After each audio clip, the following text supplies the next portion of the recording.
pastor, uma pessoa batizada, é possível que uma pessoa não batizada e não receber o batismo obter o Espírito Santo? É possível? Como é que Uma pessoa não batizada, a Júlia não é batizada, mas pode receber o Espírito Santo, pode obter o Espírito Santo? Ok, essa é uma ótima questão. Em primeiro lugar, quando nós lemos o que Jesus falou, num dado momento, de acordo com, afinal de contas, o Evangelho de João, você tem aí em João, capítulo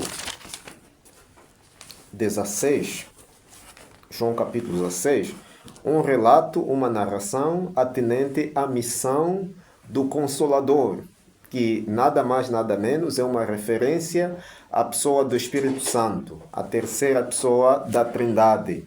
E observe exatamente aí, no verso, veja aí no verso 8, mas vou começar no verso 7. Verso 7, Jesus vai dizendo: Mas eu vos digo a verdade, convém-vos que eu vá, porque se eu não for, o Consolador não virá para vós outros. Se, porém, eu for, eu vou-lo enviarei.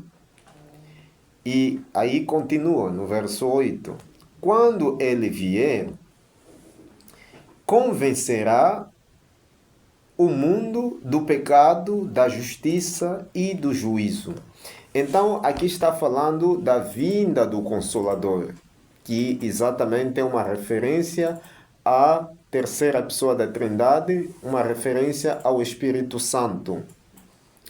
No entanto, se nós observarmos ao longo da narrativa do livro de Atos, nós vamos com certeza compreender vários momentos em que o Espírito Santo atuou fortemente, agiu fortemente, usou personagens bíblicos, os discípulos, enfim, para cumprirem exatamente aquilo que é parte da grande comissão, do ato da ação de espalhar as boas novas da salvação em todos os cantos da terra, proclamar a verdade da palavra de Deus. Ou seja, eles estavam cumprindo a questão que tem que ver com a expansão do Evangelho. Por quê? Porque exatamente Jesus orientou isso com base a Marcos 16, verso 15. E mesmo no contexto de Mateus 28, verso 18 ao verso 20. Então o Espírito Santo agiu, atuando, usando muitos dos personagens bíblicos. Agora, quando nós lemos exatamente esse retrato, esse relato de João capítulo 16, entendemos que o Espírito Santo aqui não apenas atua ou usa pessoas batizadas, mas ele também está exatamente sobre pessoas não batizadas, ou seja, todas as pessoas, quer sejam batizadas, não batizadas, o Espírito Santo trabalha sobre essas pessoas. Daí que se uma pessoa não batizada vai na igreja, é por conta da atuação do Espírito Santo na vida dela. Se uma pessoa faz boas coisas, é por conta da atuação do Espírito Santo na vida dela, mesmo que não seja batizada. Se uma pessoa não batizada estuda a Bíblia, ora, é porque o Espírito Santo está nele. Agora, há aquele momento que quando a pessoa é batizada, a pessoa é emergida nas águas batismais, isso de acordo com a compreensão que a gente tem à luz de Romanos capítulo 6, verso 12 a 4, aí o batismo vai significar morte, sepultamento e ressurreição.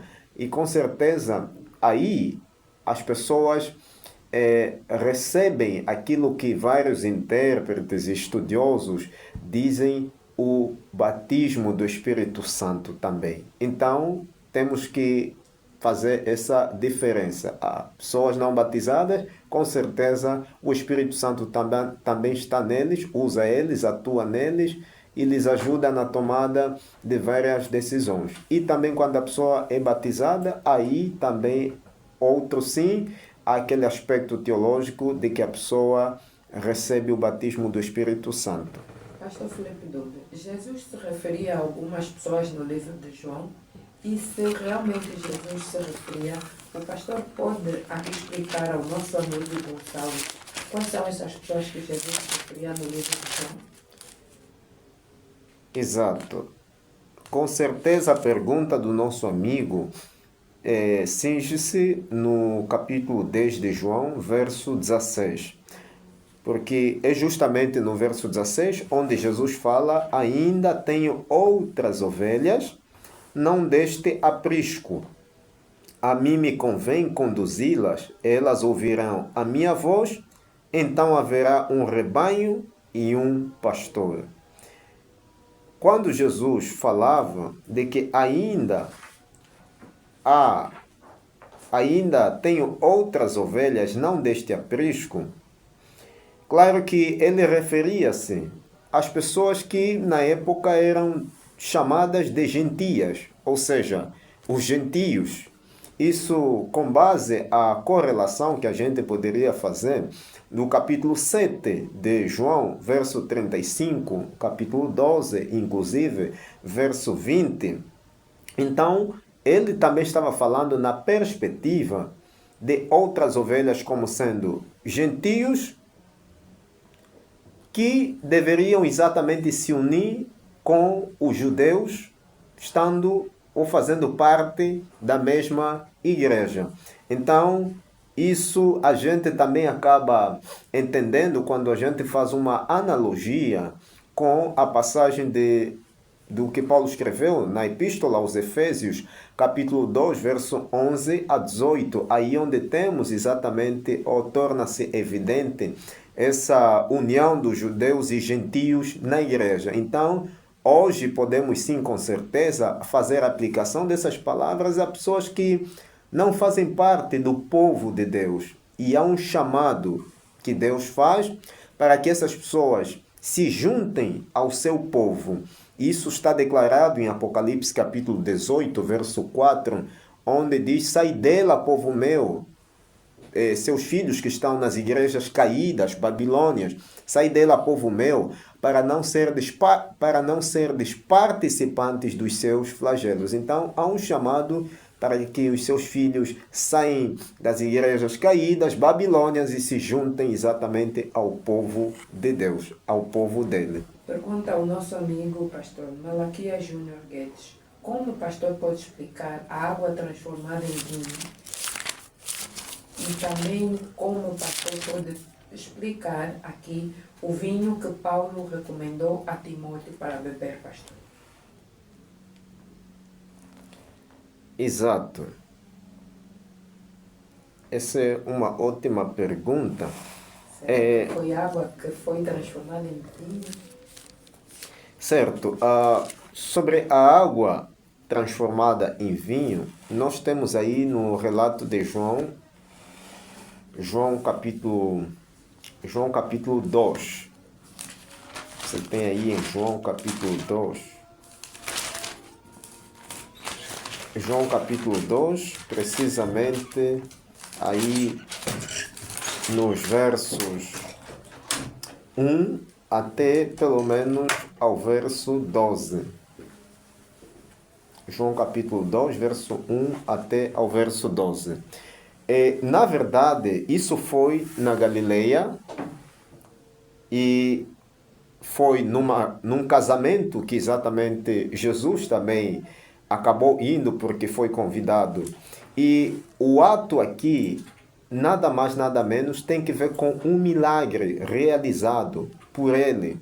Porque Jesus não era simplesmente homem, Jesus também era Deus. Ou seja, ele era a revelação de Deus o Pai, com base à compreensão que a gente tem também da Epístola aos Hebreus, capítulo 1, verso 1 até o verso 3. Então, como Deus, ele exatamente tinha esse poder de transformar as águas em vinho. No entanto, não foi vinho alcoólico. Não foi o alcoólico. Foi exatamente suco natural. Ou seja, aqui relacionado com o que ele pergunta aqui, o assunto de Paulo recomendando Timóteo a beber vinho. Na Bíblia, a palavra grega para vinho é a palavra oinos. Oinos do grego. E oinos, no grego, ele vai significar tanto vinho o alcoólico, ou que é o fermentado, ou o natural. Só que dentro da perspectiva bíblica, aqui, de acordo com João capítulo 2, a gente entende com base no contexto literário alargado ou amplo de que Jesus transforma exatamente água em vinho, suco natural, não exatamente o fermentado alcoólico. E lá, Paulo, com certeza, não recomendaria uma bebida alcoólica para o seu companheiro, porque é Paulo quem declarou na primeira epístola aos Coríntios, capítulo 6, verso 9 a 10, de que os que fazem o consumo de bebida de embriaguez não herdarão o reino dos céus. E foi ele também quem falou, na mesma primeira epístola aos Coríntios, capítulo 6, verso 19 e 20, e o capítulo 3, 16 a 17, que o nosso corpo é templo do Espírito Santo. Então, se Paulo fez essas declarações, então é claro que também como conhecedor da palavra e foi grande missionário representante de Cristo na terra, ele não poderia recomendar alguém a fazer o consumo de bebida de embriaguez ou recomendar, assim como temos expresso, o seu companheiro, Timóteo, a consumir vinho fermentado ou alcoólico. Ele estaria, com certeza, pecando também contra Deus. Para além do suco de uva que o pastor diz aqui, que foi o que o nosso amigo Paulo recomendou a Timóteo, mas não vinho alcoólico. Existiam outros tipos de vinho naquela altura? Existia exatamente o fermentado, que é o que causava embriaguez. A pessoa chegava até o termo, partindo do grego, que traz o significado de a pessoa estar boliçoso, ou seja, a pessoa chegar ao ponto de rebolar-se no chão, ao ponto de a pessoa cambalhotar no chão. Então, a pessoa chegava ao estado completamente de bêbado. Então, esse era o fermentado, o alcoólico, o que causava embriaguez. E o segundo, eram dois, este e o segundo, que era o simples, que era o natural, feito com suco de uva. Desculpa, tal como nós aplicamos na ceia do Senhor, o que nós fazemos na ceia. Então, este que a gente usa para a ceia do Senhor, o natural de uva, é exatamente o suco de uva. Então, a água que Jesus transformou em vinho não é o alcoólico. Não é o alcoólico, é mesmo o sumo natural de uva. Então, nesse caso, pastor, não devíamos falar suco de uva e não usar a expressão vinho? Na verdade, ela por quê? Porque é extraída da vinha. Exatamente. O nosso amigo ainda pergunta, pastor, será que a morte de João Batista foi profetizada?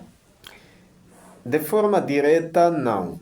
De forma direta não foi profetizado, mas de forma indireta podemos ter, com certeza não temos pistas pela Bíblia, com base a Malaquias, capítulo 3, verso 1 e inclusive o capítulo 4, verso 5 a 6. Eu posso tomar uma leitura imediata aqui, Malaquias capítulo 3, verso 1 e inclusive capítulo 4, verso 5 a 6. 3, verso 1 diz o seguinte: Eis que eu envio o meu mensageiro, que preparará o caminho diante de mim.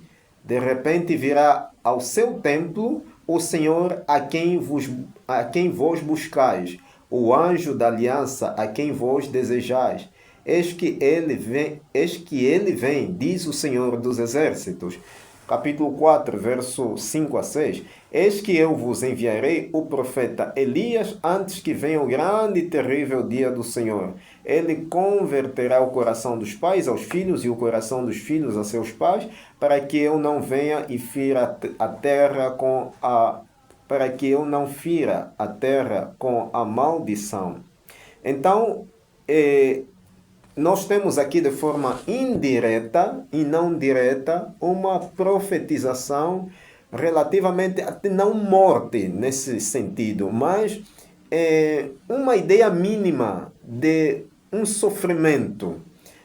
Apesar de que há vários estudiosos, vários intérpretes que usam com certeza o capítulo 4, versos 5 a 6, aplicando exatamente para Jesus, que também é considerado Elias, nesse contexto, para vários estudiosos. Então, ela vai tendo essas duas aplicações. Pastor, pergunta o nosso amigo Ferraz Alfredo, o que garante que a mulher de João 8 foi apanhada em adultério? A Bíblia fala, pastor, pode aqui mostrar ou explicar algum capítulo da Bíblia que fale que a mulher foi realmente apanhada em adultério? Exato. Essa é uma grande pergunta. Isso está exatamente narrado em João capítulo 8. João capítulo 8 é onde temos o relato da mulher adúltera. João capítulo 8, verso 1 até ao verso 11. No entanto, aqui Jesus foi colocado em uma armadilha. Por quê? Porque eles usaram essa armadilha para verem Jesus escorregando, como hoje nós usamos a linguagem, escorregando na casca da banana. Mas, obviamente, não ocorreu, não aconteceu, porque Jesus, com certeza, sabia daquela estratégia maligna usada pelos homens. A mulher foi levada diante de Jesus, mas o homem, o suposto homem que adulterou com a mulher, não foi levado. E o que a lei, na verdade, dizia? A lei dizia que tanto o homem e a mulher deveriam ser levados para serem executados. Isso de acordo com Levítico, capítulo 20, verso 10, e Deuteronômio, capítulo 22, verso 22 a 24. Os dois seriam levados e serem apedrejados, mas foi levado apenas a mulher e não o homem. E a pergunta é, onde exatamente estava o homem? Então Jesus foi colocado em uma armadilha para poder escorregar na casca da banana. Por que uma armadilha? Porque eles esperavam que Jesus condenasse a mulher. Mas só que se Jesus condenasse a mulher, Jesus tiraria a autoridade que pertencia a Roma, porque só Roma dava a pena capital às pessoas, ou atribuía a pena capital às pessoas. Então, Jesus não caiu nessa. E eles também se esperavam, se Jesus não condenar, então pelo menos que deixasse exatamente a mulher. Dissesse, não vamos executá-la, não vamos apedrejá-la. E se Jesus fizesse isso, eles diriam que afinal Jesus não era Deus, afinal Jesus estava quebrando a lei porque não estava obedecendo a lei, porque estava escrito na lei que tinham que ser apedrejadas as pessoas. Então Jesus não usou a linguagem de que não vamos executar a mulher, não vamos apedrejar, e também não condenou, mas Jesus resolveu tomar uma atitude que foi impressionante. Qual foi? Ele baixou no chão e ele começou a escrever. E na medida que ele escrevia, ele denunciava o pecado dos que estavam lá. E o nosso amigo ainda enfatiza, pastor, não acha que tudo isso é simulação? exatamente foi uma conspiração para poder deixar cair Jesus numa armadilha. Foi exatamente uma estratégia usada pelos fariseus. Por quê? Porque eles andavam constantemente sob o calcanhar de Jesus para condenar Jesus. Procuravam uma forma para Jesus acabar caindo nas rédeas de que eles planejavam. Pastor, aonde está escrito? O pastor pode aqui mostrar o capítulo e o livro, as expressões que dizem quem nunca pecou, que atire a primeira pedra. Onde está escrito na Bíblia? Está escrito exatamente no Evangelho de João, João capítulo 8, verso 7. João capítulo 8, verso 7. Aí você vê que as palavras iniciam assim: como insistissem na pergunta, Jesus se levantou e lhes disse. Agora vem aí a expressão ou a frase: aquele que dentre vós estiver sem pecado, seja o primeiro que lhe atire pedra. Então, está escrito aqui em João capítulo 8, verso 7. O nosso amigo pergunta, pastor, se o homem é a imagem de Deus, a mulher é a imagem de quem, pastor? Certo. É o seguinte, em Gênesis, isso nós temos que entender dentro do contexto do livro de Gênesis, aí no capítulo 1, verso 26 a 28. Veja, aqui no primeiro livro, temos exatamente a noção dessas palavras aí bem patente. Vai dizendo assim, Gênesis capítulo 1, verso 26 a 28. Também disse Deus, façamos o homem à nossa imagem. Deus está dizendo, façamos o homem à nossa imagem, conforme a nossa semelhança. Tenha ele domínio sobre os peixes do mar, sobre as aves dos céus, sobre os animais domésticos, sobre toda a terra e sobre todos os répteis que rastejam pela terra. Verso 27. Criou Deus, pois, o homem, a sua imagem, a imagem de Deus o criou, homem e mulher os criou. E aí vai o verso 28. E Deus os abençoou e lhes disse, sede fecundos, multiplicai-vos, enchei a terra e sujeitai-a, dominai sobre os peixes do mar, sobre as aves dos céus e sobre todo animal que rasteja pela terra. Então, dentro do verso 27 e 28, já torna claro a ideia de que tanto o homem e a mulher foram criados à imagem e semelhança de Deus. Ambos são imagem e semelhança de Deus. O pastor pode explicar para o nosso amigo João de Almeida o capítulo 3 de Gênesis, verso 15? Muito bom. O nosso amigo pede que o pastor dê uma explicação em relação a este verso. Ok, Gênesis capítulo 3, verso 15 é exatamente considerado no campo teológico como a primeira profecia messiânica, o proto-evangelho, primeiro evangelho. Aqui nós temos nada mais, nada menos, uma declaração de Deus, tanto para a serpente, para a mulher e para a mulher, é claro. E você vê que no início do verso, o Senhor vai dizendo, porém, inimizade entre ti e a mulher. O ti aqui refere-se à serpente. A mulher aqui refere-se a Eva.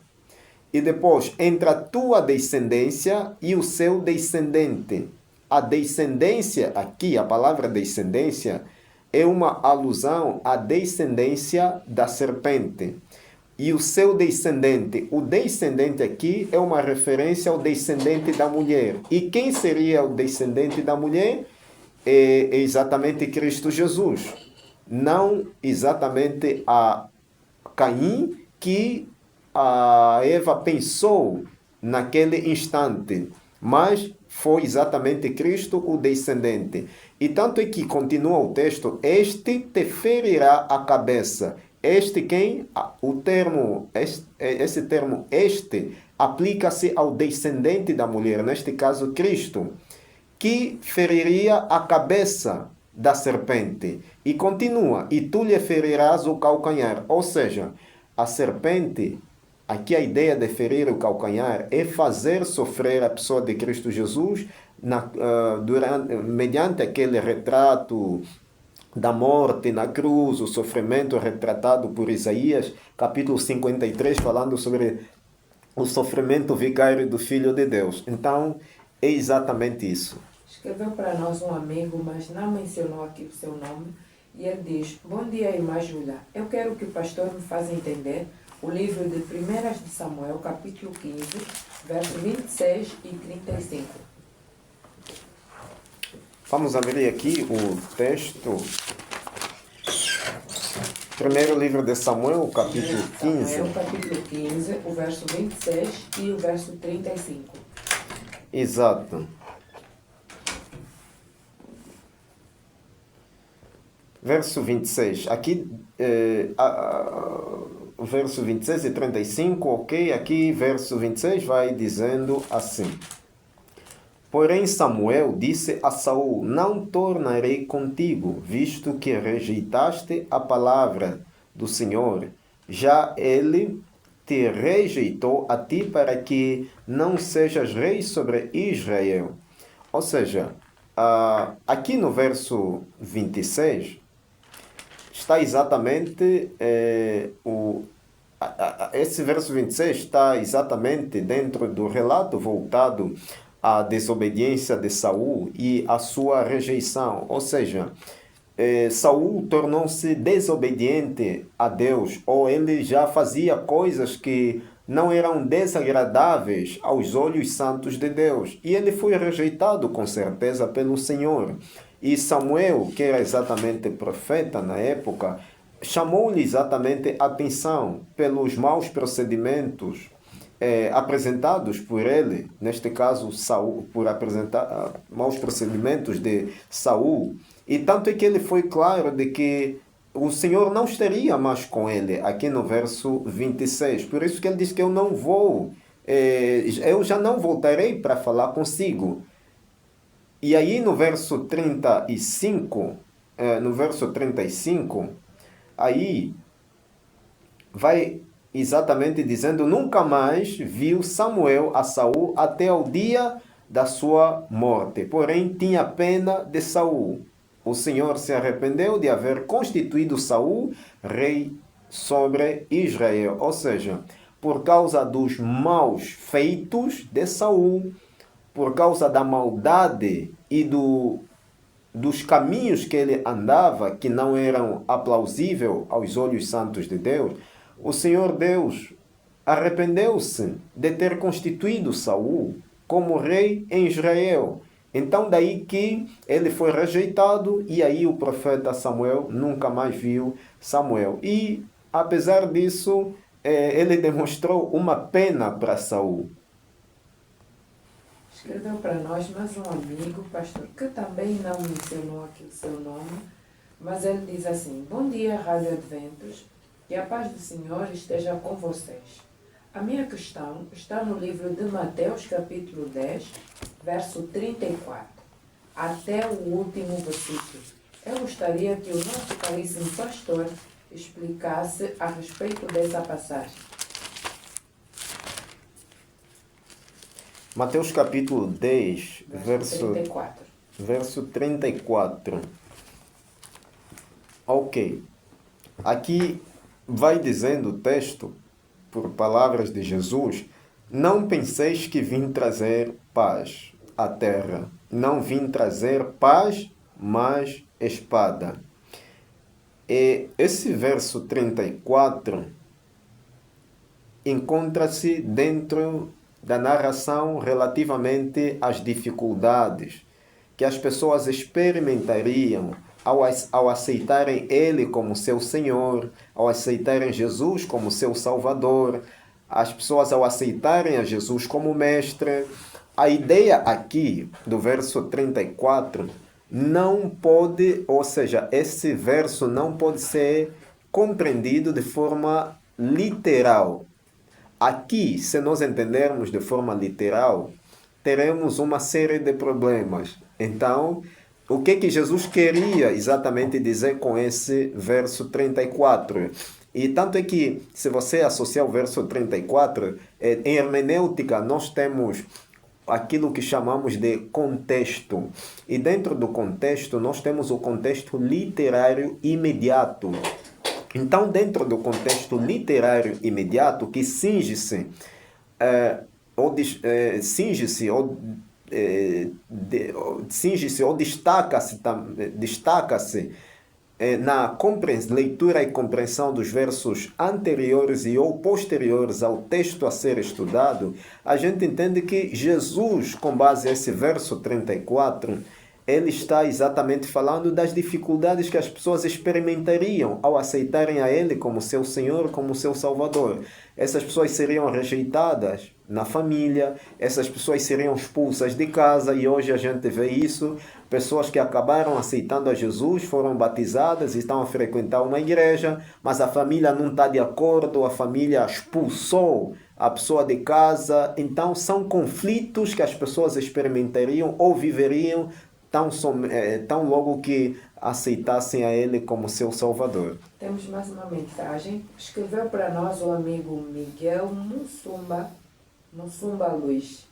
Ele diz assim: gostaria eu de saber a razão de permitir-se pastoras ultimamente na denominação adventista do sétimo dia, uma vez que a Bíblia proíbe que uma mulher assuma o púlpito, pastor. Ponto número 1. De Gênesis a Apocalipse, não temos uma prescrição bíblica de que a mulher não deva ser pastora. Isso é uma confusão ou exatamente um equívoco que as pessoas carregam. Não temos uma prescrição bíblica, e quando eu falo de prescrição, aqui no contexto hermenêutico, mandamento da parte de Deus sem meio termo de observação. De Gênesis a Apocalipse, não temos uma prescrição bíblica de que a mulher não deva ser pastora. Outro sim. Ele falou no final, uma vez que as mulheres não podem pregar. Não temos também nenhuma prescrição de que a mulher não deva assumir púlpitos pregando ou tendo voz. Esse é um equívoco que as pessoas têm da passagem da primeira epístola de Paulo aos Coríntios, capítulo 14, verso 34 a 35. No entanto, o que se vê hoje é uma discussão do ponto de vista aceitável ou não, mas não que exatamente haja uma prescrição na Bíblia que a mulher não possa ser exatamente pastora. Afinal, o evangelho, a pregação, a liderança pode ser assumida dentro da perspectiva bíblica por ambos os gêneros, quer seja masculino e feminino. Temos destaque de várias mulheres na Bíblia que assumiram papel de liderança. Então, a mulher não está fora do círculo ou da possibilidade de ser líder de uma denominação, pastora, ou até mesmo ter voz no púlpito para pregar. Muito obrigada, nosso querido pastor Felipe Dunga. Que o Senhor possa usá-lo sempre, todos os dias, para junto estarmos aqui e responder às questões que os nossos amigos deixam para nós. Louvado seja Deus. Muito obrigado. Obrigada a você, querido amigo da Sintonia da Esperança, que também esteve aí ligado, conectado, que também ligou para nós.